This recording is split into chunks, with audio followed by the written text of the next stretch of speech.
Welcome to Sticky Rice and Eggs. Today we're interviewing Brian, in which we're hoping to bring a bunch of positivity to the people out there. We're hoping to bring long-form podcast style videos to YouTube so that people can use them as inspiration or just general humor and things that help get them through their day. Yeah, I'm really looking forward to this video. I think it's going to be really awesome. I think you guys are going to learn a lot, and hopefully you guys can relate to a lot of the stuff that we talk about. But we'll get right into it. Well, it's nice to meet you, man. I know you said you met me before, but what's it called? I don't really Well, he remember. probably met you at Costco. He probably met you at Costco. I don't know. I thought I met it. Well, you have such a huge family. I've met Not so many wrong. of them. Are you saying all Asians look the same? I'm just kidding. I'm just We got kidding. that video. Well, you were at Bo's house doing stuff. You might have went and visited and then ran into him. What are you doing at my dad's house? I was over there doing. They had a faucet issue that was all messed Oh, up. I thought. Yeah. Okay. Well, I do Probably the like remodel work, and I can do a lot of stuff when it comes to a house. But I mean, I'm not a plumber by trade. Okay. I mean, I know some plumbing. I can sweat some copper pipes. I There you can go. glue some pipes. I understand pumps and all that kind of stuff. But Okay. yeah. Selena, do you already have it rolling? Yeah. Oh, it is? Sweet. Yeah, perfect. Oh. Just so you know, you already cussed. Yeah. We'll cut all that out. Is yours, Yeah, is you yours actually- too? Yeah, mine has been. Bro, on Asmon's stream, every time he curses, he voiced over and it says, duck! And I'm like, it's hilarious. Dude, we should do something like Yeah. that. Just record our voice. Penis. I mean, Fair enough. Well, that's pretty sick. Hope you had a good day. I guess we'll just get right into this nitty gritty stuff.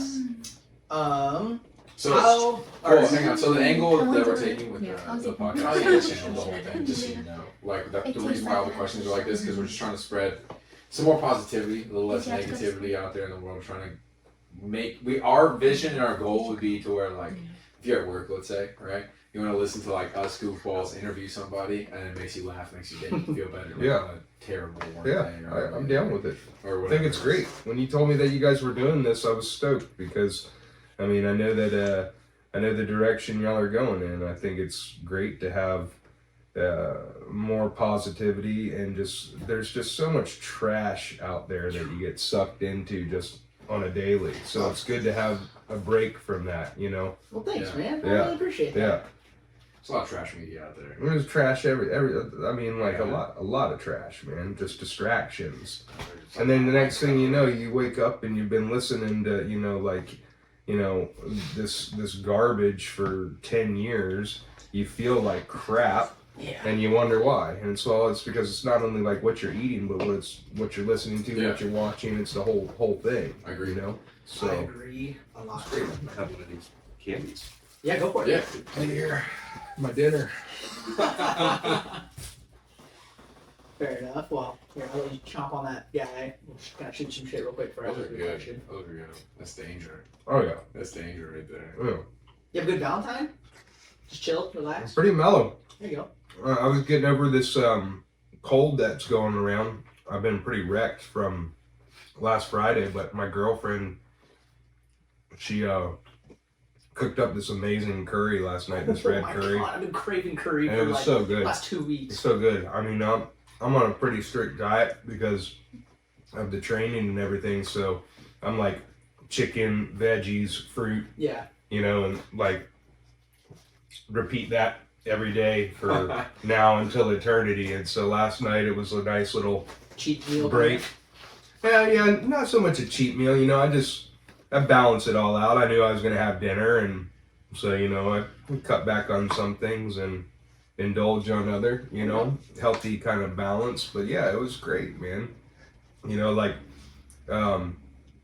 Valentine's Day to me is still all kind of wrapped up in the whole commercial aspect of, oh, what are you gonna do? What are you gonna buy? You know, it's like it kind of gets lost in the meaning. But you know, my girlfriend and I, we've traveled, we've done all these things, so it's just another day, and you know, it's a little bit more special because it is Valentine's Day, but you know, you try and just keep the status quo throughout, you know, the whole time frame. You know, don't just love somebody on a day because you're supposed to love somebody. I Exactly. like that. You know, like, so yeah, it was good. Woo! Yeah! That's so funny. Okay, all right. Well, let's get into this. All right, let's see here.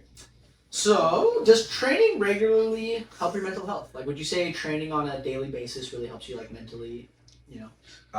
I will say that absolutely it does. I'll say this. I'll say on days that I don't go to the gym, I'm off, and it's like it's a noticeable difference, not just me noticing that I'm off, but other people around me notice that I'm off.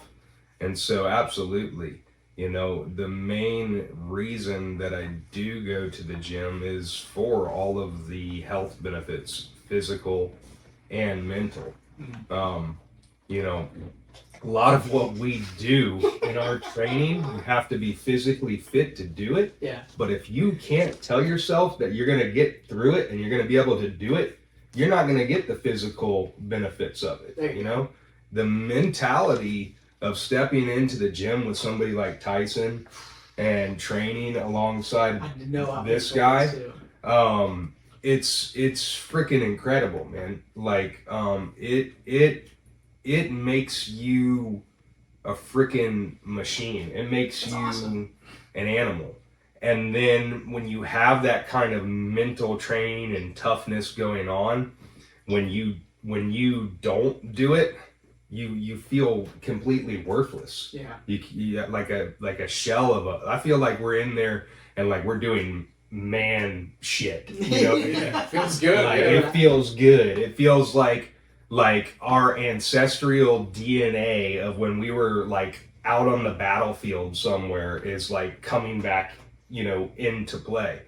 And, it's kind of funny because like my girlfriend, she laughs all the time. She's like, yeah, Brian wakes up and leaves me in bed every morning and goes and wrestles with Tyson for 2 hours, and she's like, I'm literally lying naked in bed. But you get up and you go. So yeah, but sometimes you need to do that. Yeah. You can't just lie around naked in bed all day. As much as it would be nice. It's all about balance. It really is, and so that's a tough thing with the mental aspects of training too, because a hard part of it is knowing when to tell yourself, hey, I need to take a break. Mm-hmm. And that's probably the most difficult part. Would you agree? Yeah. Because it's you get into this thing and then it's a self-ego thing where you're like you're saying you're a sissy or whatever because you might not be feeling 100%, but you just need to take the day just to rest and get that mental. It's a mental reset too. But it's a double-edged sword, man. It is. It really is. So, but mental toughness, I guess, on both sides of it, because it takes a lot of confidence to take a day off. It takes a lot of confidence to take a day off. I would say that the hardest days for me are when I have to take a step back and like really look at myself in the mirror and be like, nah, dude, like this doesn't just hurt. Like something's wrong. You need to take a day or two and you have to let this be fixed before you can keep going, or you're actually going to injure yourself so you can't work out anymore, right? Or like, I don't know, maybe everything just doesn't feel snappy. Like kicks feel like they don't thud, they're just kind of like slapping, or like punches don't feel like they're snapping, they're just kind of thudding, right? It's like, I'm like 2 steps behind. I actually like need to eat some food, I need to sleep longer than like 10 hours, and I need to come back and like be better. You know what I mean? Yeah, I completely agree. We talk about this. We're like, what's better? To train 6 days in a row and have, 50%, 30%, 50%, or be able to train 3 days in a row and be 75%, 75%, 75%. What's better? It's so, I haven't really figured it out. I know personally, like, this fight camp that I'm working with Tyson, I set it in stone. I was like, I'm taking a midweek Wednesday is my hump day. I'm taking Wednesday off, so I'll do 2. But so like going back, like I'm a very regimented person. Like I need to know kind of like what I'm doing from day to day. Not so much minute by minute, hour by hour, but I need to know I need structure. I need to know like I'm starting this, I'm gonna do this once I'm there, And then like I always am working towards like the end of the day where I'm not doing a damn thing. And that's like my reward. It's, Yeah. It's like, okay, I'm done. I'm eating food. I'm sitting on my ass now, and I'm chilling out. You know what I mean? Yeah, totally. That's just how I am. There You you go. know? I like that. Yeah. I feel like I'm kind of the same way. Like I definitely like structure, but at the same time, like I strongly agree in having your rest days. Yeah. Like I see all these dudes on Instagram that are like, or social media that are like, you need to work out all the time, 100% of the time, and I'm like, where's your point in rest for your body to like catch up with how much you're working? Like your body needs that. Like you need to be able to relax, have a mental reset. Yeah. And have your body just basically rest in general. Like, I agree. I think like there's so many different workout methods, right? And gurus and all this stuff, and you have different muscle groups. And I get working different muscle groups different days of the week so that you're resting one and the other. But still, the thing that's always being used is your mind too. And like I said, a lot of the physical toughness. Honestly, I'm just going to back up. I'm going to say that people that are physically tough, like Tyson, that gets in the ring with freaking killers and stuff like that, and you smacks him in the face and gets smacked in the face, like that physical toughness doesn't come from lifting weights in the gym. Oh, that comes from the mental toughness and the mindset. I feel like it doesn't matter how much you work out until you get cracked that one time. That's when you really feel like how much you're mentally prepared for it. Oh, bro. Yeah. Because you could be like some Hercules, but mentally, if you're not all there and you get cracked, you're just like, well, I didn't like that. That's like the Mike Tyson saying, everybody's got a plan until you get punched in the face. Okay. I tell people like regularly ask me, like, what does it take? Like, what is it? Like, what did you find out? What's fighting like? What is a prize fighting like? And I'm like, there's two truths and then one lie. The two truths are either you can knock somebody out or you can't. And you can take a punch or you can't. And the lie is you can figure out how to do both. And it's like, I don't know, man. Some people maybe, some people no. If you are who you are, depending on who watches this video. But that's a good segue, because something else that we've seen a lot in the gym is like we'll get big old dudes, like big old arms, like twice the size of me, twice the size of Brian. They come in, they look like they hit like a freight train. Bro. Probably the softest punchers. Oh, dude, it's all arm. It's nothing but show muscle. There's no go muscle there. You know what I mean? So like a big factor in what he's talking about, and like being super sore, and like taking those days off, and then also like just like what it means to be a martial artist is how far can you stretch out your performance with your go muscle? You know what I mean? Because it's like, yeah, okay, everybody can throw 3 really hard punches, but can you throw 80 in 15 minutes while somebody else is trying to kill you? You know what I mean? It's completely different. And that actually brings me into this question. What would you say to somebody who's afraid to try martial arts? Ooh, man, I'll tell you what. Somebody that's afraid to try martial arts has got bigger problems and fear of martial arts. If you're afraid, for real, I mean, like, fear is just, this isn't anything that comes from me. It's a well-known fact that fear is rooted in like the unknown of the future. You're very future. You're afraid you can't control your future, and regret is you can't change your past, right? So like, I'll put it this way. What drove me to start martial arts was the fear that I was just wasting away and not doing anything with my life. Mm-hmm. Like I went through, and this is probably a very similar story that a lot of people that get into martial arts will tell you, is like I went through a very, very dark, difficult time in my life that drove me to seek out fraternity, like brotherhood, something that I could do that was a healthy choice for me, and involve myself with like-minded people that wanted to change their lives for the better and others. And so what I would say for people that are afraid to try it is you need to sit down and really assess why you would have a fear of trying something new or difficult.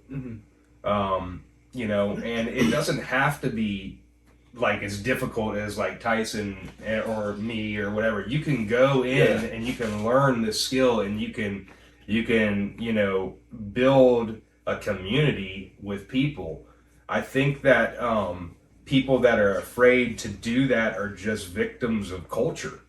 Today's culture is very isolated. Look at it. We have social media, man. It's social. You're supposed to be out there, but what do? You're here on your phone by yourself in a dark room. You know what I mean? It's not social. It's antisocial. Yeah. You know? Culture also, another thing. It's healthy to get in there, to move your body. You get in shape. You sweat.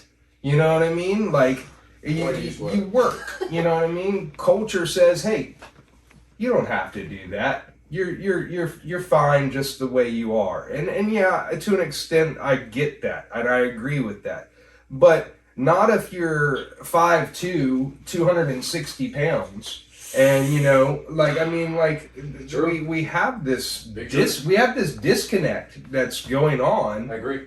And you know, we have this whole issue with like, what is health? You know what I mean? And everybody has their own you do you boo type shit. Well, like, you know, like, I'm sorry, but like, you know, we don't really need to get in it, but health is You're not saying anything untrue. Health is being forced on. The people that are in charge of saying what health is are not healthy people. No. Mentally, physically, emotionally, health spans all that things. And so I would say, again, if you're afraid at starting something new that can help change your emotional, physical, and mental well-being for the better, why would you be afraid of it? That's a good point. Great freaking point. Hey, you know what I mean? There's a lot of crazy stuff going on in Texas without any of the buzzwords that would get us canceled on episode 3. You know, some bad stuff happens. I know that's the thing I want to say too. Yeah, you know what I'm saying? Like, if some bad stuff happens, right? Like, if everything falls apart and we don't have anything, you can never take my skills from me. Yeah, exactly. Ever. You know what I mean? Like, and that motivates me all the time. That has motivated me the whole time. It's like, no matter what gym I walk into, doesn't matter if I'm wearing and one or winning, like, the most expensive boxing gear, can't take my skills from me. And it doesn't matter if I have $10 gloves on or $500 gloves on. Yeah. Like, you're not going to get me without having to try. You know what I mean? Yeah. I also think, too, like, out of all the sports that you could join that you, like, could truly benefit from, that, like Tyson's saying, that you could take with you and apply across the board in your life for the rest of your life, martial arts is the only one that means anything. Yeah. What are you gonna do? Like, you've heard the, what is the saying? It's better to be a warrior in a garden than a gardener in a war. Yeah. Okay. Like, what are you gonna do if the shit hits the fan, but you can dunk a basketball? I'm just about to say, I got. You know what I mean? A lot of Like, friends that, nobody cares. Yep. That's great. Cool. You make millions of dollars. You dunk a basket. You have no skills. If the world went to, you know, shit hit the fan, there are going to be the people that are them that are going to be up shit creek without a paddle when there's all these people sharpening their swords and everything, getting ready for that point. Not that necessarily might come, but you need to have your body ready for it. Like, you need to. I don't know, a lot of people I know want to do all these other sports, like you said, but there's no beneficial factor from it. If anything, you're hurting yourself more. Like, if you're good, like, unfortunately, as much as it says, but like, if you're doing football and stuff like that, like, that's fun, that's great exercise. Yeah. But if you think about it, like, logically and health-wise, it's actually really bad for you. But if you do martial arts and you can train yourself and get ready for situations where you need to show up, then you're ready. And martial arts is great for that too, because it doesn't mean that you're going around and just smacking fools in the face. It's true. It's a big misconception. Big misconception. It teaches you respect. Yep. Consistency, dedication. There's a lot of things that martial arts does for you that give you life skills that are transferable to everything that you're going to encounter in your lifetime. So, I mean, again, going back to somebody that fears that, I would say, you know, I think that those people are probably afraid of those items, the commitment, the dedication, you know, and so that means that they don't even show up for themselves in their life, you know what I mean? But, you know, like, nonetheless, I mean, you have to face your fears, or else they're gonna just rule you, you know? Exactly. So martial arts is a great thing to do that in. Kind of going off of that, like the face your fears stuff, like what do you do when you like feel a lack of motivation? Like when you're you wake up one day and you're like, man, I'm really not feeling it, I don't want to do that. How do you get yourself to like be like, no, you know what? No, screw that, dude. I'm gonna go in there and freaking kill it.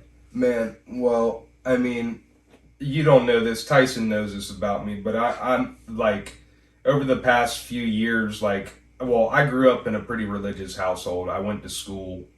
I went to a Catholic school when I was younger, things like that. But I never was really a believer. In the past few years, I've turned my life back to God. And I'll tell you, like, when I am struggling, like physically, or have issues with where I think I'm inadequate or not good enough, or just, you know, the run-of-the-mill things that everybody faces where they don't feel like they can do it. I mean, I really do. I turn it over to God. I pray, man. I ask for the strength. Yeah. And it's really, for me, it's super liberating.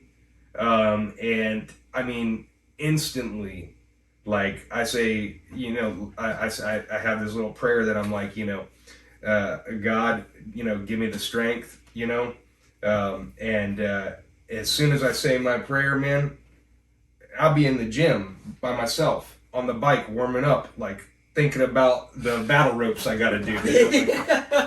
I ain't gonna do this. I'm like, Lord Jesus, give me the strength, and I say it for real. Yeah. And I get overwhelmed, and next thing you know, I'm looking down, I'm pedaling 100 RPMs on the bike. That's so awesome. You know what I mean? So, I don't know.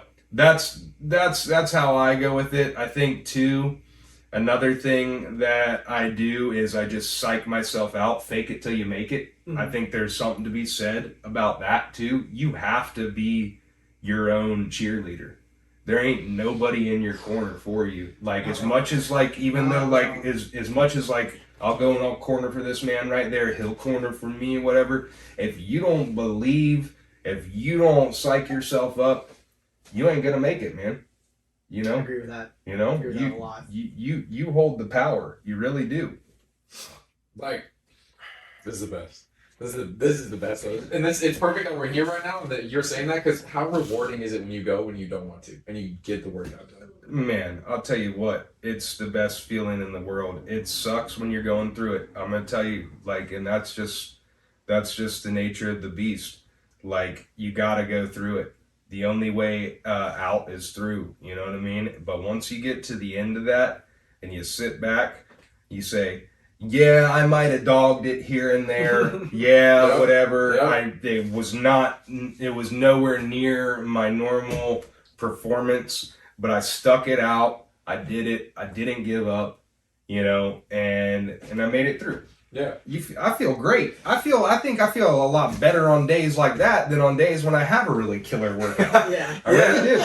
I mean, the rest of the day is it's just shaped so much easier. Like, somebody cuts you off, you don't care. Somebody says something negative, whatever. You didn't do anything close to what I did this morning. You know what I mean? I agree with that. Yeah, like your boss comes in and asks you to do some extra stuff. Sure. Like, I did the extra stuff already this morning. I mean, no, I'll still get frustrated throughout. Don't get me wrong. I get frustrated, but yeah, it's but at least I did. But at least I took care of my needs first, and I think that's an important thing people need to realize too. Is I know that some people work out after work, and that's great and whatever. I'm glad that they still are getting it, but like when I started my new program, when I changed my life around, when I started doing martial arts, I said, you know, and I'm also older. I'm 39. I'm older than you guys. I've been the guy. Your age. Did not think you were 39. No, I've been the guy that's like, oh, I'm gonna bust my ass for my boss and make him the money and work. Man, I ain't that guy no more. I work. Yeah. I work hard at what I do, but Yeah. I'm gonna take care of my needs first. And so That's important. That's very important. That's what I do every day, because everything flows from how you start your day. If you wake up in the morning, you're arguing with your significant other. If you wake up in the morning and you're sick, if you wake up, I mean, we all do it. Yeah. We all do it. I mean, if you can wake up and within the first hour that you're awake, you're having breakfast and you're somewhere where you're getting physical activity or meditating or something like that to set your mind in the right frame, then I mean, there's not much that can happen in your day that's gonna ruin it or anything. Yeah, to ruin it, to set you back. Yeah, Totally agree. absolutely. Yeah. Before we move to the next one, actually, a couple questions back. When you said you pray for the motivation to go, you want to know something funny? One of the things that gets me out of bed on those days when I don't want to work out is you guys. Actually, I'm like, man, like everything hurts. I don't want to go. But I know the boys need me. Like, I have to show up for these guys, and I gotta tell them what we're doing in practice. You know what I mean? Well, And I'm like, you know what? I'm just gonna limp on over there. And it doesn't matter what happens once I get there. You know what I mean? in the same space, I'm secretly sitting there looking at my phone, waiting for Tyson to be like, "I'm not coming into this," so I can be like, "Yeah, me neither." You know? So we all are looking for an excuse. Yeah, yeah. But I think that Tyson's like right. He knows. I think it's good. We have accountability for one another. Absolutely. It's an unsaid bond. Like, not all the guys at our gym are like that. Yeah. But at least between me and I know between Tyson and I, it's like that. Yeah. Like it's an accountability thing, and also too, man. Like, I want to see him is so successful, and I think he wants to see me be successful. Absolutely. Yeah. And how does he become the most successful person that he can be? Is he gets me up to the level so I can train on that level of what that is. So he's investing a lot of his energy that he could be just taking elsewhere into training me so that he has a viable training partner. And I'm not going to let him down. Yeah, I think that's cool. I think that's cool that Tyson, that you can have both you guys to rely on as terms of like just being able to motivate you and be like, you know, kind of going back on that lack of motivation. Like, I think that's cool to have like a friend or, you know, like your training partner to help you like motivate you to like keep working out. And like, I'm very much the same way. If I have something going on and they're like, and I have something scheduled with someone, like with Tyson or something, and he's like, man, I'm not feeling it. I'm like, sweet, I'm going back to bed. So I 100% understand it. Like, you need those people in life to keep you pushing, keep you going. You do. Well, that makes sense. Like, how do you feel when you miss out on something like that? Like, when you miss out on like a heavy workout or like on accident, you're like, oh man, I couldn't make it that day. I'll tell you what, it's not an accident. Like, it's always a calculated thought. Like, if you are physically saying I'm not going in, and you're not sick, you're not injured, it's not one of your planned days off, no flat tire, then like I would like, first of all, I would feel mortified to do that to Tyson, to like leave him hanging. That's awesome. You know what I mean? Like, so yeah, I would feel terrible. Like, and I'd feel if I did have a flat tire or something, I'd feel terrible too. You know what I mean? But like to consciously make the decision to not go in when you're perfectly capable of going in, yeah, there's something to be said about that, man. That you ain't about it. Yeah. You know? Yeah, I agree with that. You ain't about it. Go you know? reevaluate. And that's fine. That's fine. Just, you know, we all have people like that in our lives, not just in the gym, but we know that what we can expect from those people. You know what I mean? So, yeah. I like how you answered that. That was like really awesome. I wasn't expecting that at all. Like the way you said, like, I don't think it's more of like an accident. It's definitely like a calculated thought. It is. That's a really cool way to think of it. Yeah. It is. Not expecting that at all. That's Like, really well, cool. your question wasn't like what happens if you miss it for some, you know, it's like if you blow off your obligations for some BS, Mm-hmm. you know what I mean? How would you feel about that? Yeah, exactly. You I know? feel like shit. I mean, Oh yeah, being on the other side. Yeah. That sucks. Yeah, that's not. just okay. Let's look at this. Like, I'll put it this way. So I have my real estate license. There was this guy that I had met one night, and I was out at a brewery here, and I had this was maybe a year ago or something. And I was having a beer and some chicken wings, and this guy sat down from Kentucky. He had this Rolex watch on. He was a freaking great guy, man. Talked to him, and he goes into telling me, you know, he's like, well, me and my wife, we own a whole bunch of these Airbnbs, and we bought this place out here not too far by, and I developed these treetop, you know, Airbnbs that are all linked together by these bridges in the trees. Dang, that's actually sick. I think I've seen this. So this guy bought this place out in Fieldbrook. It's a 15-acre property, and he did all this work. Well, I was like, man, well, you know, I'm a real estate agent. If in the future the Airbnb business ever doesn't work out for you, give me a call. I'd love to, you know, list your property. And he left. Some time went by, maybe 8 months or so, and I got a phone call, and he was like, hey, Brian, you know, I'm coming to town. Let's get together and, you know, let's have a beer again. I'd like to catch up with you and, you know, just shoot the shit. And I forget what I was doing, but I decided to tell him that, you know, hey, I'm out of town this weekend because, I don't know, I was busy and I wanted to spend some time with my girl and all this stuff. Well, about 2 weeks later, I see this property listed on the MLS freaking way. for $2.5 million. No freaking way. What's your commission on that? My commission would have been 2.5%. Oh, It would have been 5% in total. my God. Oh, So I pissed away an opportunity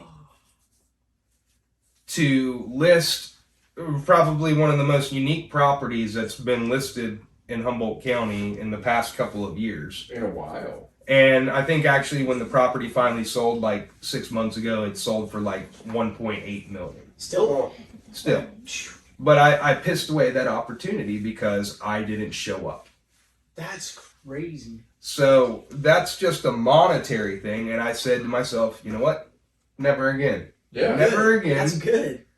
Never again will I not show up. These are expensive learning lessons, but they have to be learned. Yeah. And you learn them the hard way. But never again will I, you know, piss away an opportunity. Never again will I push away my obligations or my commitments, you know, to whatever I'm involved in. When you Okay. met this guy, did you just happen to be like at the bar and you guys were just shooting shit? Yeah. We were just shooting the shit. No way. Yeah. Wow. Yeah, cool dude. I still talk to him now. I called him after and I was like, hey, I saw you listing your property. He's like, yeah, you know, I listen. It's not doing so well.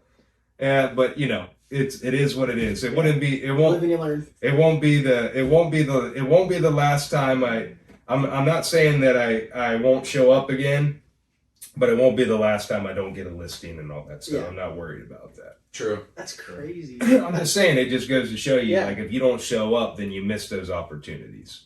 Dude, that's like that's I want to say like that's awesome, but it's obviously not awesome. But that's really cool. Like that's a fucking awesome story. Like Yeah, holy crap. yeah. I mean, it's exactly why we're doing this. You know? Yeah, That's that's- a good lesson to share with everybody that listens. If that isn't a freaking like awesome Yeah. story to get you motivated to like show up, then holy crap. Well, I'll tell you what, man. I've been on my own since I was 15 years old, and I've done a lot of jobs. I've held my own ever since then. So I've got a lot of stories. Everybody's like, how old are you? 100 years old? There's no way you've lived like 40 lifetimes. It's like, well, maybe I have. Yeah. You know, Yeah. maybe I have. Who Hey. knows? You know, that brings me some inspiration questions here. Like, what keeps you trying to get to like 10,000 reps? Like, why? Like, what are you thinking when you're like, I need to throw this jab better, or I want to understand God. like why I'm using this tool. I just don't want to suck. Like I work with you guys are like so upper level, man, and not to stop you there, but I mean you don't even need to say anymore. But like like what motivates me to become better, I think is what you're saying. Yeah. Man, I have this deep seated desire just to wake up every day and be better than I was the day before. And I like some days that means that I'm just being a nice person. You know what I mean? Yeah. Some days that means Totally. I'm helping somebody else. But it's just whatever it is, I'm just committed to seeing it through to being better, to making it better than it can be. Yeah. And that's a very subjective thing than it can be, but to me, I have a vision of what low level and what top level is. Everybody has difference, and then I mean, you've seen it. You've been to some corners, especially for martial arts. Like we're taking this from a martial arts angle. Yeah. You've seen like amateurs on I'm this. using that real quick. I'm not gonna lie, this script's going through me. I'm trying so hard to make it through. Go ahead.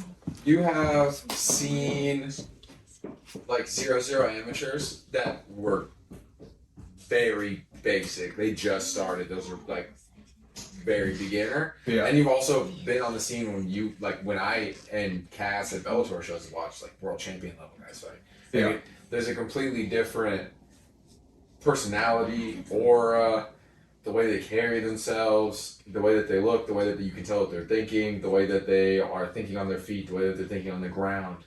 And like you can only tell that they are where they are just from the work. Well, I mean, not to take away anybody's intellect, right? Like there are some really smart cats out there. I mean, for one of the Bellator fights, Ryan Bader said the entire alphabet backwards and all of the months from December backwards in like less than 2 minutes. Right? That's impressive. All right. If you want to try that, put a timer on, set it out for 2 minutes, alphabet backwards, and then all of the months of the year backwards in less than 2 minutes. That's a smart person.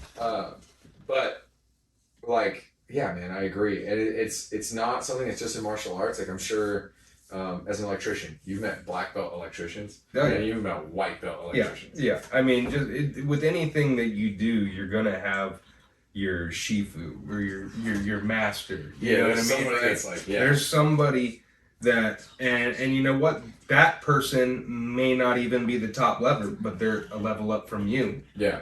And it goes to the saying though, like when the teacher learns from their apprentice too. Yeah. So there's so much going back and forth there, but So mad at myself right now to go pee, bro. Oh my it's gosh. all good. Sorry about that. That was so rude. I was trying so hard to hold it. No, I mean honestly though, the going from the martial arts standpoint, what drives me to level up, to be better, is I'll put it this way: after my first fight, Yeah. when I got knocked out, separated my You shoulder, fought professionally. I did not know that. I fought amateur. Well, I mean, like, I didn't know you were, like, in a cage fight. Yeah, well, I do Muay Thai, Okay. so Wow, that's bad. That's awesome. and I've done I've had 2 fights. I'm 1-1, and I entered into a matchmaking process to fight again in April of this year. So we'll see what's going to happen there. So, but my first fight that I fought, I got knocked out. I separated my shoulder, and I was pretty much rendered useless for 6 months. I couldn't use my arm. I couldn't lift it. It was the most excruciating pain I've ever had. He did not stop him from working out though. by the way. No. He was on the bike, like the bike just. Alright, I guess it's this one. Just like this. 45 minutes. Like we're talking sling on. Yeah. Like he had the sling on and it's still, because the way that the bikes are, like the handles move, right? You're not just riding. Yeah, it's an bike. assault bike. So he's like pushing with the one. And it's just like. respect the hell out of Dude, that. I would walk over and I would look at the RPM, start at like 40, right? Because like, I mean, that's reasonable. You're using, your arm hurts. You're using just the one arm. You're not really pushing that hard. I'd come back like every like 2 weeks and be like 10 higher, like 50, 60, 70, capped out around like 80. And he's like, I'm not doing more than this for 40 minutes. Like this is right where I need to be. And it's like, yeah, I respect that. Imagine all the dudes in there though, like how much inspiration that was to like be like, man, I can't do this anymore. Then look over, see a guy going absolutely ham with an arm in a sling. Like that's badass, Bro, dude. I have literally told more than one person that like the worst possible outcome from a fight, like it happened to him already, this guy, and then he just completely came back and said, no, I'm gonna do it again. Yeah. Like, So sick. bro, I cannot tell you how many like white belts are just like amateur fighters go out there, they lose their first one, they're like, that's it. I'm not God's gift to fighting. I'm not doing this. You know what I mean? Or like they go to a jiu-jitsu tournament, they get smoked out in like 2 seconds. You know, and they've never competed in anything in their life. They've never been athletic, no sports, no anything, right? They go out there, they get smoked out in like 30 seconds, and they're like, well, what happened? And it's like, well, you're up till like 2 a.m. yesterday. You didn't really understand what competition was until today. I told you to go down to the next weight class, but instead you were the lightest guy in this weight class because you didn't believe me. And yeah, man, it's a lot. Competition day is a lot. You know what I mean? It's not just making the weight. It's making weight. It's driving there. It's sleeping the night before. It's eating the day of. Like there's a lot of things that go into competition. Like truly, you know what I mean? It's a huge learning process, and I said, I said to myself, I learned everything I needed to learn about winning by losing. Yeah. And if you think about that, learning everything you need to learn about winning by losing, just meditate on that. Because you can't further yourself if you don't fail. Yeah. You have to fail in life in order to be better. Absolutely. Yep. Absolutely. And so, going back though, like the main reason that I level up and I want to become better is I remember when I lost that fight. I remember how it put me out. I remember how hard I worked to get back in the ring to turn around and win my next fight. But the one conversation that I had was with my oldest brother. I called him and, he was all, oh, how'd it go? And I was like, man, it went bad. He's like, he didn't even ask me what happened. He's like, oh man, I remember the first time I lost a fight. He's like, I'll tell you what, I never lost a fight ever. And it's not the first time I've lost a fight. I've grown up in, doing stupid rat stuff in the streets, but I just remember it. I love my brother. He's an inspiration to me too. So yeah, but that's pretty much it. My whole game then was, I'm gonna get in there and just knock the dude out. Now I'm trying to use a little bit more fighter IQ. I'm trying to learn. I'm trying to like Tyson's really got me working on my stance and my footwork and not coming out of that no matter how excited I get or whatever, And so you have to have a ton of restraint as a fighter. It's wild. You really do. It's not just and that's exhausting. It stresses your body out. It makes your arms tired. Literally holding back. Like, you feel like you just want to go out there and let them fly. And sometimes you have to, and sometimes you can. But I mean, the majority of the time, you're holding back. You're trying to develop that fighter IQ. You're trying to... I like how you say that, though, because that kind of makes me change the way I felt on how Tyson's last fight went. Because there was when he knocked that guy down, I was like, why didn't Tyson just hop on that? But by saying that, I'm like, holy crap, now it makes sense. The guy's like, I don't want to slip up by getting too cocky or pressuring in or something. I don't know if y'all have had a podcast about that fight yet. But Not yet, but... No, I'd like to say something real quick. Tell the story. Tell the story. And prior to Tyson smacking that fool in the face and knocking him to the mat like he did, that dude's a tough competitor. Tyson, I just want to preface this: the past 2 guys that Tyson has fought have been tough competitors, very tough competitors. They come from reputable gyms. They have other guys that are training on the level of pro level, and that's what we're trying to work to get Tyson to get him to his new home. But his coach Pablo, we were doing the warm up, and he said, he didn't say not if, but he said when Tyson, when you knock this guy to the ground, he's like, do not run and jump on him. Okay. Assess, then attack. Okay? And so when he knocked him on the ground and Tyson ran to jump, like after all the punches were being thrown, both Pablo and I jump up and we see Tyson and we're like, settle! But it happens, man. You can't, you get in. So what I'm saying is that's part Man, of, this is why I love this podcast. but dude, that's part of it is that restraint. You have to, when those things happen, you have to take a split second to go against every urge that naturally and instinctually comes to you to say, I'm going to get on this guy and kill him right now. And you have to hold back and use your head and think. And it's a very tough thing to do. And a lot of people will, and you guys will talk about this on another will criticize and couch coach, you know what I mean?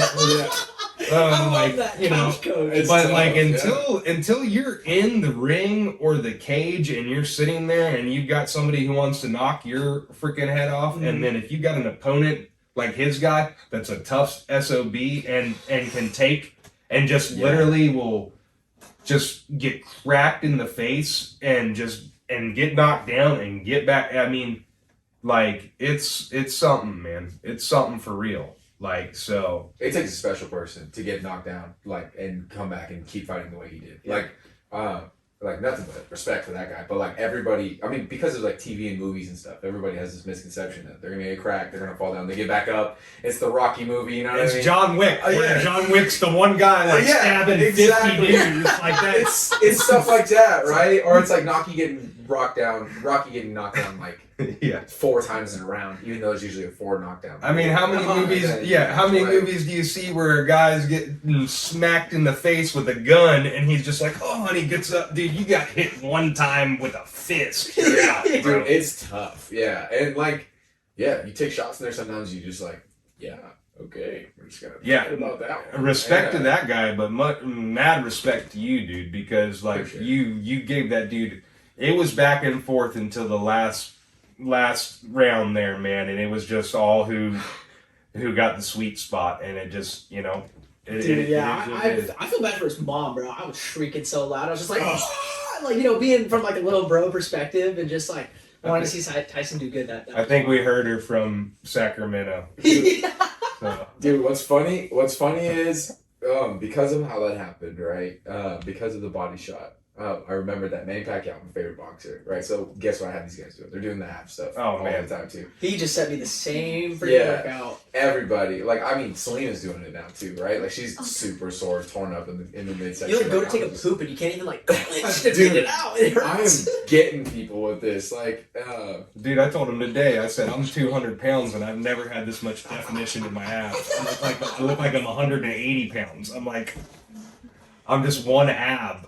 Dude, that and like shoulder conditioning. Like, I stepped up everybody's core conditioning and everybody's shoulder conditioning, and everybody, like, by the end of practice now looks like they want to leave. Like, sometimes with the end of practice we're all like, the lights haven't came on yet, we don't want to go home. The street lights aren't on yet, right? No, now it's like no, 15 minutes before practice is over, I'm like, when's practice gonna be over? Well, I guess kind of going into that. When practice is over, like, what do you do, like, on your free time? Like, when you're not training? And so during the week, I leave there and I got 20 minutes to get to work, and then I'm at work all day until 7 o'clock. When I'm not at work, I mean,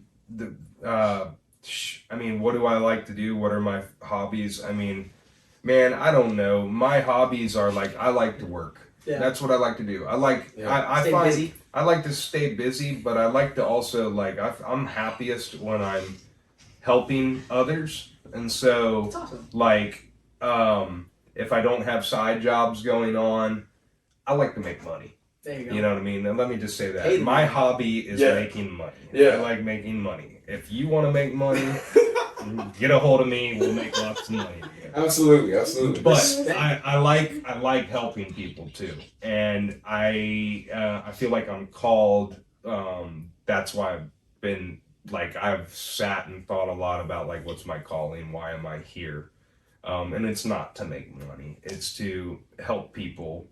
That's so sick. You know, and so ultimately that's where I'm happiest at. And if that means that I'm tile in a bathroom and you know You're helping him with that shit. putting a shower in, that's what I'm doing. There you go. And likewise, I had my girlfriend's friend, she had a water issue at her house. She didn't have no water, and you know, I went up there and fixed all the plumbing and rerouted the pressure tanks and all, you know, like, and I'm just blessed that I have had all of this experience to learn all those things that I can help people that are in need. I'm also, you know, like Robin Hood. well, I mean, yeah, I appreciate that. I mean, like, I don't steal from people, but Well, no, like, but I do like to assist. oh You know? man, I bet that part of Robin Hood. Yeah, there you go. Speaking of the hobbies of making money, right? Holy crap. How many official job titles does your kids have you actually had? Because I know you've gone to culinary school. I know you're a certified electrician. So Like, how many do we really have here? Because I've been dying to know. okay, so like starting off when I was younger, Yeah. I had a very colorful past with schools, and I pretty much got kicked out of every school that I went to. I went to military school, got kicked out of military school, came back. I was like, you know what? I'm done with school, you know? Yeah. So I went and got my good enough diploma, my GED, and finished that off and enrolled in a culinary program. And yeah, and I mean, chefing it up was what I You did. do everything. Holy moly. Yeah, when I was 15, at 16, I entered the program. I was working in restaurants. You know, I was like, I just wanted to get out and go make money. I wanted to start my life. I wanted to figure things out. So, yeah, so I got my culinary degree. I worked jobs from, you know, Hooters to the Chart House steakhouses, Stonewoods, you know, different steakhouses. I was a sous chef of a country club. Like I said, I mean, just there, That's sick. I have like 3 lifetimes. Yeah. I moved to California because That was all in Florida? All the cooking in Florida? that was in Florida. Well, and then I brought that out to California, and so I pretty much grew up in Florida, started that, and then left Florida and came to Humboldt County. How old were you when you came here? I was 18, going on 19. So the program was like 2 years, but you know, I did it in 3. Nice. So Nice. you know, I killed that. But the one thing I learned about the food industry was that the pay was terrible.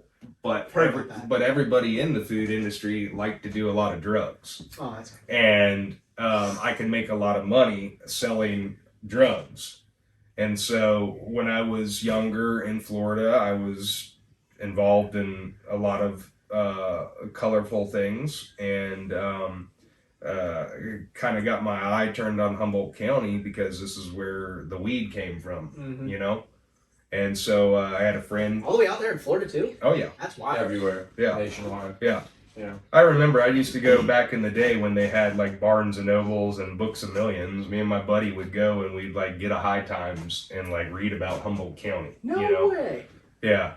And so my buddy went to college out here, and I came out and moved out here, started working in restaurants around here, and you know, started with 1 light in my closet. 1 light turned to 4, 4 turned into 8, 8 turned into houses, houses turned into properties, and then, you know, the rest is kind of history, you know. But For all the kids out there, drugs are bad. Okay. Yeah, drugs. So this is just all a learning experience. And he doesn't do this anymore. Yes. He's taking a different route with his life. Right? I don't do this anymore, and honestly, what had happened was I got busted.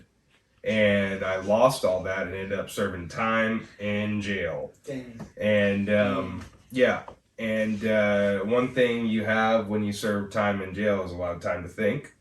And so I had a lot of time to think. And when I got out, I said, you know what, I'm going to change my life around. And during that whole process when I was buying properties and doing these grows up in the hills, I learned a lot about electrical, generator sets, off-grid, solar, water systems, pumps, all that kind of stuff. So I said, I really like that because every time my electrician was coming up, I was giving him thousands of dollars. Yeah. So I was like, I used to tell my electrician, I was like, I want your job. Yeah. So that's what I did. I went and I got out of here. I moved down to the Bay Area for a little while and went and joined the union, got electrical certifications. Dude, that's sick. Yeah. So I'd say I'm a chef. I'm an electrician. I recently, in the past couple of years, got my real estate license. I think those are. I have a agricultural certification for pesticide application. Okay. That's sick. Because I was for a period of time up here in Humboldt County when legalization came around. I went into the contracting business to where I'd go out and provide labor services for the cannabis industry. And so we would go out and we would harvest, plant, build greenhouses, do things like that. So I had a farm labor contractor's license. I had a pesticide applicator's license. I got a lot of hats. I mean, that's not to say they're who I am. You know what I mean? Yeah.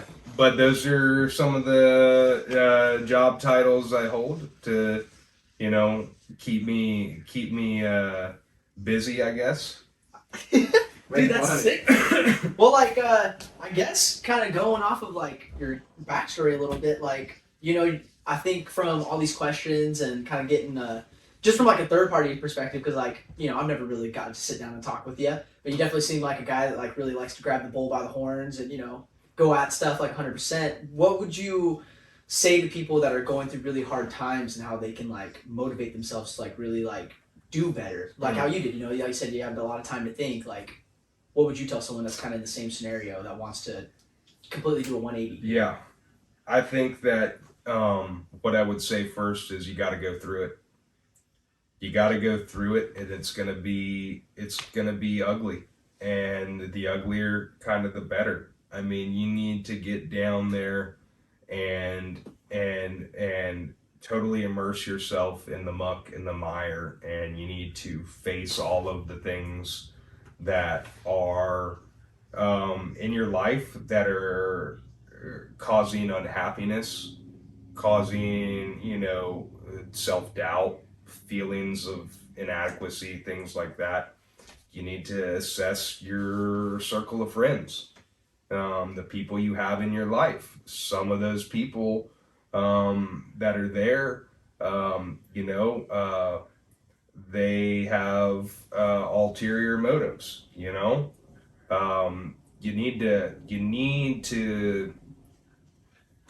need to just look at your life, and you need to map it out.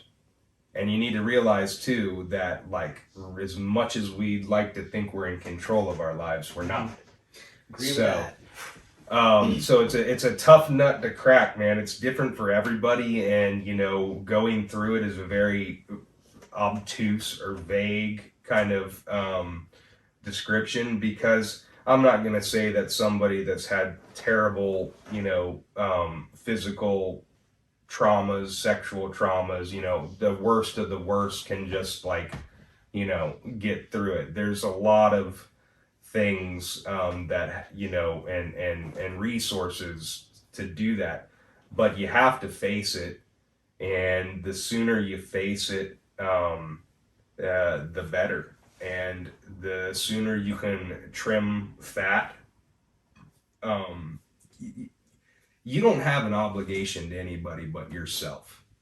You have to show up for yourself first before you can show up for anybody. So if you can't be the best person that you can be for yourself, how are you going to expect to be that for anybody else? Yeah. You know what I mean? So that's real. Yeah. I think just to summarize that, to surmise everything, that's kind of what you have to do. You got to go through it. I know for me, the most difficult time in my life happened just prior to when I started, training martial arts.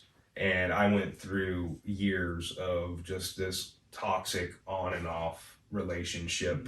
It was just very, very toxic. And like I had a lot of hate and anger from previous things that had happened in my life that I don't think that I really processed. I lost my father super young. He was 59. How old are you? This was 10 years ago to in February 8th. So 10 years ago so I would have been 29.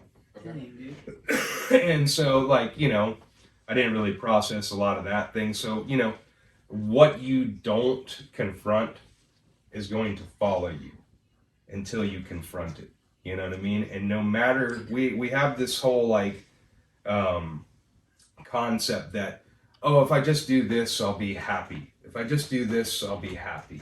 I'm going to tell you what, until you face those demons or those skeletons or whatever you want to call them, those issues, it doesn't matter where you go in the world, how much money you make, they're going to follow you all around. And you're going to be sitting there with millions of dollars on your mega yacht one of these days with the same freaking problems, So I just say take time. I think isolation is important because you don't need the input from all these people telling you what you should or you get a lot of that, and people, they don't mean bad by it. They care about you. They see you're going through it. They just want to help you. Yeah. You know what I mean? Yeah. But some things you just got to go through by yourself, man. And you can't, nobody's going to be able to help you. Nobody is coming to save you. I'll just put it that way. Nobody's coming to save you. You got to show up and save yourself, man. Yeah. I'm so happy this guy's in the corner. You train with this Dude, Brian. no. This guy's awesome. Brian does multiple things in the corner. If you guys want to know his other hats, for me, Brian's hat is, for one, helping me ensure that I make weight for the last couple pounds that I sweat out. I don't do a big cut anymore. We're talking about hard lessons learned. Yeah, I talked about the big weight cut I had for the title fight that I missed. Yeah, big lesson learned. Cut too much weight. Body literally my body felt like it betrayed me. I didn't feel like I could throw a punch. I didn't feel like I could take a punch. I didn't feel like I could fight. I didn't want to fight at all. I thought I was literally I had just survived death. I had no will to scrap in me. It's just as soon as I picked him up and slammed him out of the single leg, the high cross single leg that I had, I literally took 2 steps back and I was like, oh no. I did the thing that other fighters have talked about when they cut too much weight. I'm out. This is it. I spent it all. I spent everything just making weight. Yeah. I didn't even think about the fight. I was just making weight, right? The fight for me was making weight.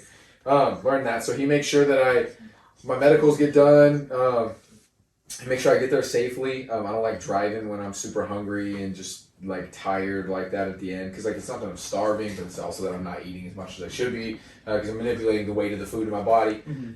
He also will write down or lead the whole squad in the locker room before I go out there in prayer. He'll help me with the warm up.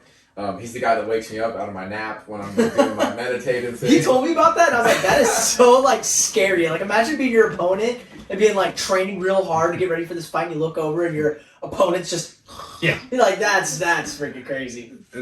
That's just absolutely crazy to me.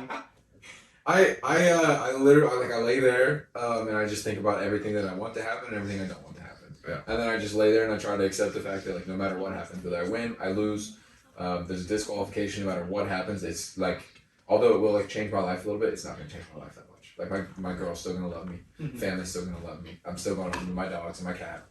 You know what I mean? And by the time I fall asleep meditating on those things, I'm pretty at peace with all of it. And it's I know a lot of other fighters say yeah, I'm ready to die. And it's not like we're actually going to die in there. There's definitely the chance, right? I think it's a little safer than boxing. Yeah. But there's definitely the chance, right? And yeah, for what it's worth and for what it is, I definitely get to a special place in my head where it's no, yeah, all right, we're either like he's working or we're going down on our shield. Like we're either gonna like it's kill or be killed.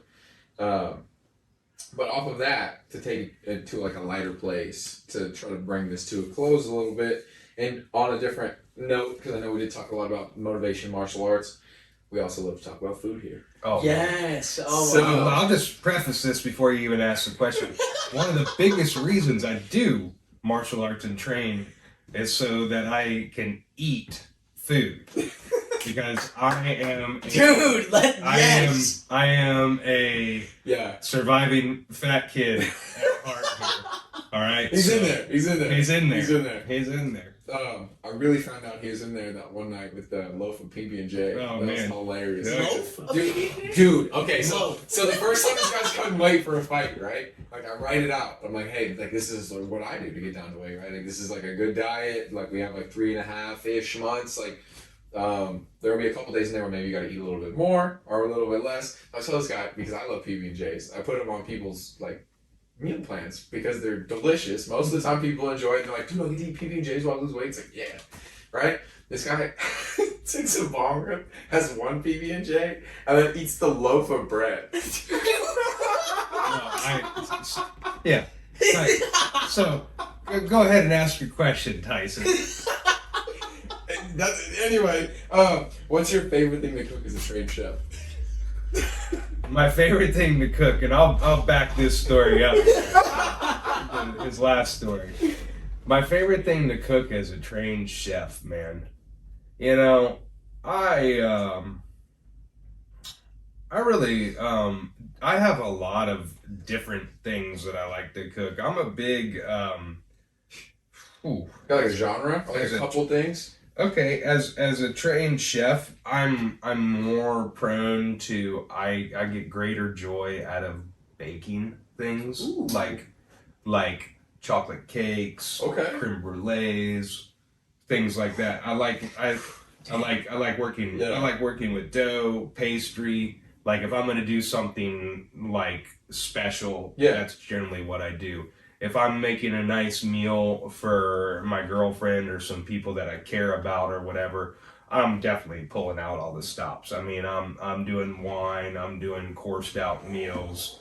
So I don't have really So much is tomorrow. any. I don't have really any one favorite thing.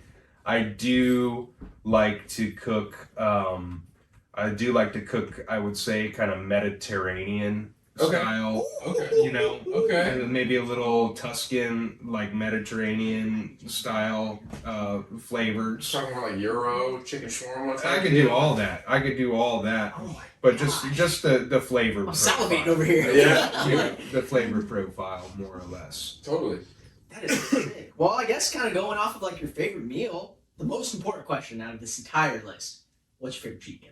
Oh, my favorite. You knew it was coming. What You is knew it your was favorite coming. cheat The meal? story about this peanut butter and jelly. I'm interested in it. I'm So interested. Tyson, I was doing my own diet plan, and Yeah. I was like, this was before my first fight, and I think I had to be at 190 for this fight, and I think I was at 205, and I was just like, I had come down from 220, Yeah. so I had lost 15 pounds on my own, but then I was like plateaued, and I was like, dude, Tyson, like, it's just not. I was like freaking out. I'm like, you know, I'm a month, 6 weeks out from this fight.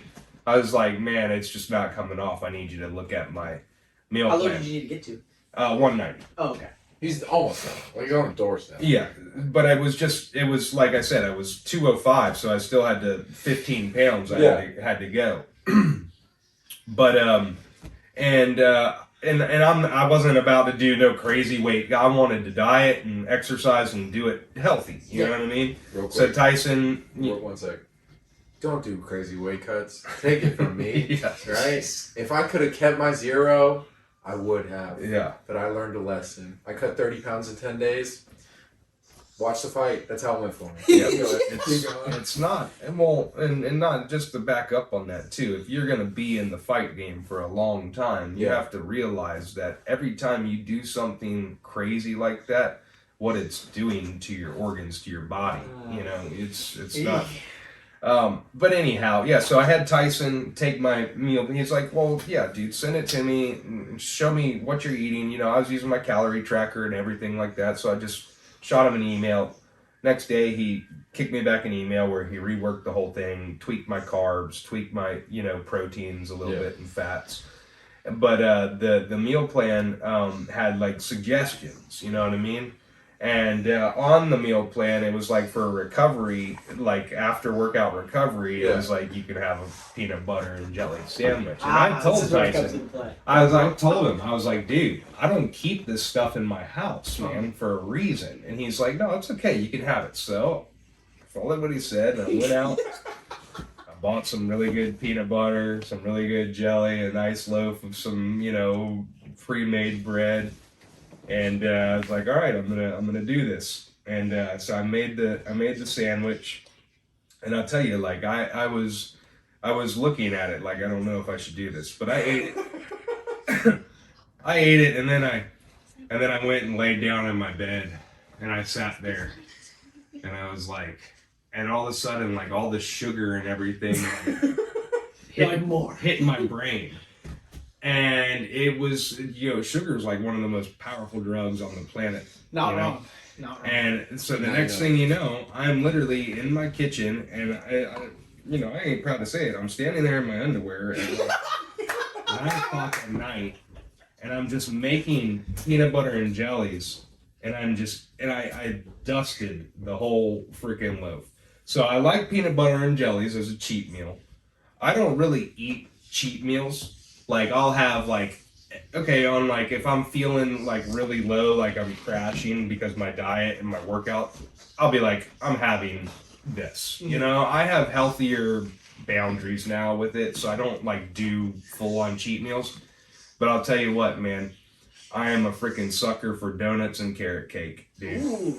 And my old lady for my birthday the other day, her and her friend, God love them, they combined both of those and they made me carrot cake donuts. What? You got to try it. I did get to have one. It was worth it. They were really? So killer. Oh my gosh. So yeah, but you give me a good buttermilk donut. That sounds so good. Oh my god. Just if there was a pink box sitting right here right now, they would be gone. You know what I mean? Like I can't have just one. Like I can't. It's like I got to eat the whole damn box of donuts. I feel that with certain things. I have certain things when it's in front of me, I'm like, no self-control. We're eating this whole fucking thing right now. Yeah. That's how I am, man. Side question, just out of my pure curiosity, from the PB&J, what's your favorite jelly to put on PB&J? Oh, strawberry. Interesting. Yeah, I'm not a blackberry guy. Or you're a blackberry? Blackberry for me too. With the seeds. Yeah, you get like the seeds. I do like the triple berry. I like the raspberry. I like the blackberry, but I'm a strawberry guy. Okay. Yeah. Dude, that was sick. I've learned a lot that I didn't even think I would learn today. I felt like I was getting a little immersed into it. I was like, I had to snap back into it because I was like, I don't know, that was a huge motivation. Like, holy crap, it makes me kind of want to wake up tomorrow and completely change what the hell I'm doing in life. Well, I hope so, man, because that is so like Tyson's saying, a big part of what I do in the role that I have and not that I've found myself in, God's put me in this role, is to I feel that I look up to Tyson. There's a couple other folks that I look up to. Tyson's significantly younger than me, but I look up to him. But at the same point in time, I feel like my experience has shaped me to where I can offer some invaluable insight to him on his journey, to you on your journey, to you on your journey. I mean, I feel like I've been put in this position to just share the love and the compassion and the motivation, man, because you know what, this world is severely in need of it. What do you see every time you turn on the TV? I don't watch TV. So negative. Yeah, it's always negative. It's doom and gloom. Yeah. We're running out of food. There's so many being shot. There's and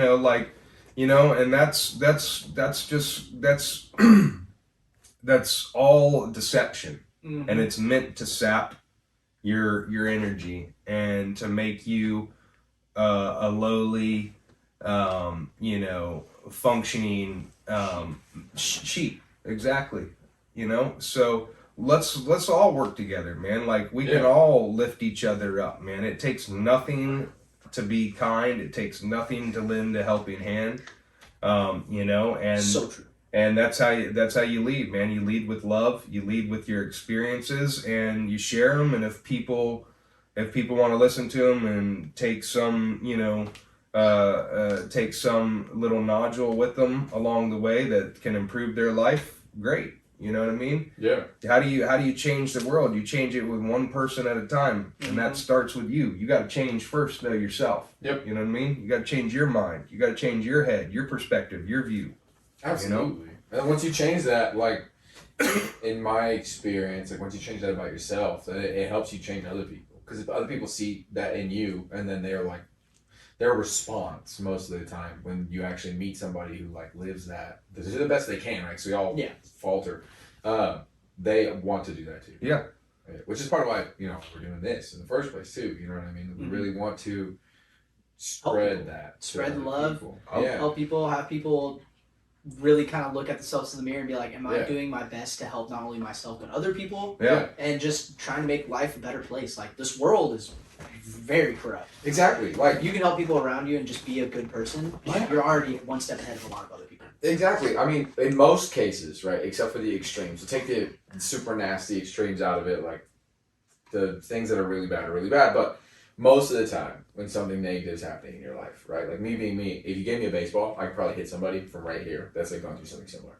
Yeah. Right? Or get close. You know what I mean? Like get into their yard. You know, and that's the case for most people. Like if you threw a ball from your backyard to whatever direction you want, you can probably find somebody else that's in a similar situation, right? And then like a big problem that I have with just society today is that everybody's just so okay with just being somebody else's victim. Everybody's just like, this happened to me. I'm going to take the next 2 months off of work and just mooch off everyone that I can because I'm just so emotionally scarred from being cut off in traffic.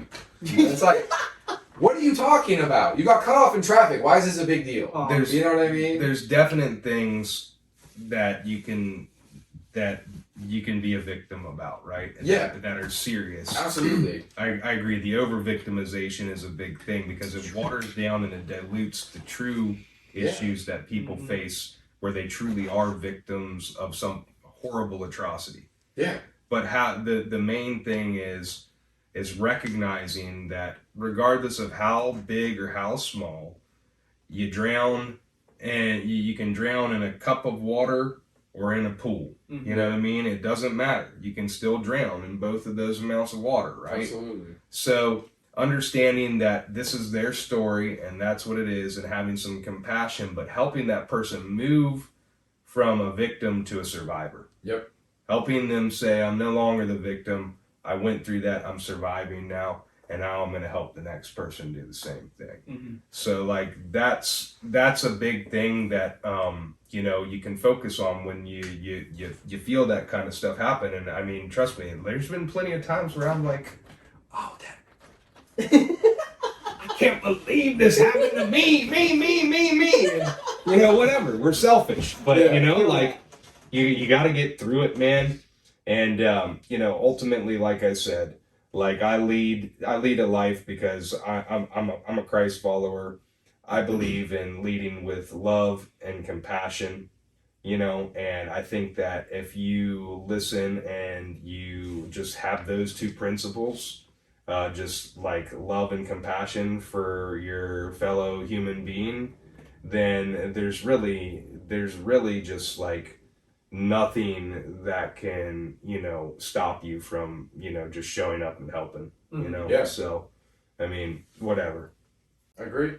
Dude, that was awesome. Perfect. Yeah, that was great. I just want to say thank you. So give me some, bro. Yeah, bro. That was awesome, bro. No, thank you so much for being on the show. I knew you were going to be a great person. I know Tyson was like, before you came here, he's like, can you think of some guys that you want to throw on here? And I'm like, how the hell am I going to top this, dude? Like, who the heck am I going to bring on? Everybody, like you just said, everybody's got their own individual story. I'm really excited you guys are doing this, and I'm really proud of you guys, and I'm really excited to see how it goes. And I'd always love the opportunity to come back and talk to you guys. That would be sick. Yeah, I'm sure we will. I'm sure it'll happen, yeah. And yeah, man, I just I'm super honored and blessed, and just gonna keep on doing what I'm doing. So.